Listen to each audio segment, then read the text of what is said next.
Hi everyone, meteorologist Chad Evans here with a look at your daily weather forecast video, sponsored always by Trent Johnson State Farm. Trent is my agent.com. We still have 5 days or nights of severe weather risk in this forecast, followed by a little bit of frost and dogwood winter. Then we heat up again, mainly a dry regime, or at least below normal precipitation, before we get another stretch of stormy wet weather in late April and early May. Then it dries out again for a pretty extended period of time.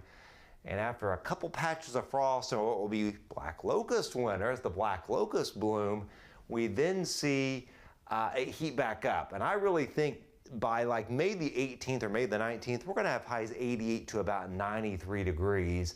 And then we'll likely get some more storms in here, once we get towards like May 22nd, 23rd, 24th. But a stretch there between May 8th and 20th, I really think that could be a nice stretch to wrap up the planting season.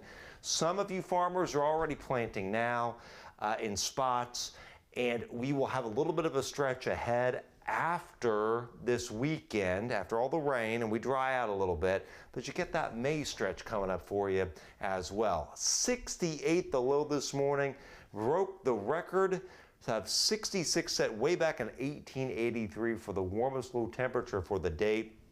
Remember, yesterday's 68 degree low was the warmest low temperature so early in the season on record for Greater Lafayette. Those records back to 1864. We're upper 60s to low 70s here in our eastern counties, where the rain has recently exited, but it's 80 at Attica and 81 Covington and 78 at Fowler. You can see some of those scattered showers and thunderstorms as expected coming through early this morning, pulling away. We had a little bit of pea and marble hail reported way down here with that storm down in the southern part of our area. Otherwise, we're good. That's pulling away. The sun is out now. This disturbance here, this is the one that pops scattered supercells that will come into our area between 4 and 2 a.m., which is prompting slight risk for severe. In all honesty, surprised the enhanced risk wasn't drawn a little farther to the south, but regardless, a lot of the area is slight. There is the risk of an isolated EF0 to EF2 tornado or two, and can't rule out a couple of severe gusts and some large hail either from any of these scattered supercells that come through. You can see them coming through right there, scattered about, blowing up here, going through the area between 4 and 2 a.m. So an extended period of time for some warnings to be issued, or perhaps a watch to be out. I think the worst of the supercells are going to be up here. There are going to be some long track tornadoes. This northeast and eastern Iowa to southern Wisconsin area, far northwest Illinois, some giant hail, larger than softballs, and we could have a couple tornadoes that are strong, like EF3 type in that area. Tomorrow's marginal risk, slights in Illinois, the risk of an isolated EF0 spin up, wind, a little bit of hail, some locally heavy rainfall. This is tomorrow into tomorrow night. I do think the best time of severe is late in the day. We're talking evening from this. Now we're going to have some scattered showers and thunderstorms pass during the day, no doubt about it, with the marginal risk. But I think this has a better shot of bringing severe later in the day. This is 3 a.m. to 5 p.m. As this comes through and may organize into a bit of a line, we'll watch that. Scattered showers, storms tomorrow night. Then they pull away on Thursday morning by 7 a.m. and we start to get a little bit of clearing. However, with the clearing and the front still over Illinois, the front won't come through until late morning through midday. So we may see a low-topped little line of showers and thunderstorms form along the front. And that could prompt this. This is a marginal risk of severe. This is a 1 out of 5 on the scale from Rochester to Frankfort, back to Waveland and Rockville, and north of Clinton and eastward for an isolated EF0 spin up and maybe an isolated severe gust or two. Then Friday night, Saturday morning, up to Saturday midday, severe weather risk. Scattered storms ahead of a main line forming.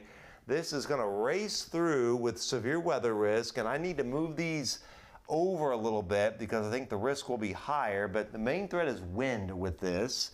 Can't rule out a couple brief EF0 to EF1 spin-ups.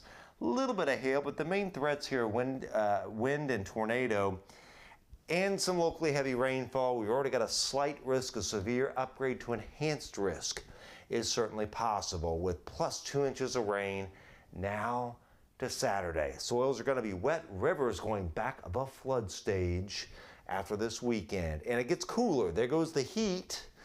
You know, after all these 80s we've had, those go away. There's the cooler air coming in. That's the cooler air that brings a couple frosts next week with below normal rainfall for our area, the 19th through the 26th, so a little drier in our area and up into the northeast. But that changes with time. As severe weather flares up in the plains again, we get in on some of that. And late April to early May, it's a wetter weather pattern here, above normal rainfall with the severe weather risk as well. And then after that, it dries out. We got black locust winter, like I said. It gets a little cooler. And then I think by like May 18th or so, it could be 88 to 93 degrees. I think there's going to be a real surge in heat during that time, and soils will dry out in a big way. And then towards the 22nd, 23rd, 24th of May, the storms come back in. So today, we are headed for highs generally upper 70s to as high as about 80, 83, 84 degrees. Scattered supercells developing with the severe weather risk, generally on and after 4 p.m. up to 2 a.m., a low of only 67 tonight. And there's the outlook for tomorrow. A scattering of showers and thunderstorms off and on with breaks in between. It's marginal risk, but the risk will be a little higher later in the day for severe weather. But a high of 79, winds strong out of the south-southwest. High 77 to 82 look good for the area. Now Thursday, a windy day. Showers and a little thunder early, and then a narrow low-topped line of showers and thunderstorms with the cold front. Wind goes to the west, but it's still warm with 78, and there are the highs at 75 to 80 forecast area-wide. Still warm on Thursday night as the winds go back to the south. 83 on Friday. It gets stormy later Friday night, and then right through Saturday morning through midday, storms, 75, much cooler Sunday, frost Monday morning and Tuesday morning, and then look at that, drier weather, and it warms back up. We're back to a high of 80 a week from Thursday.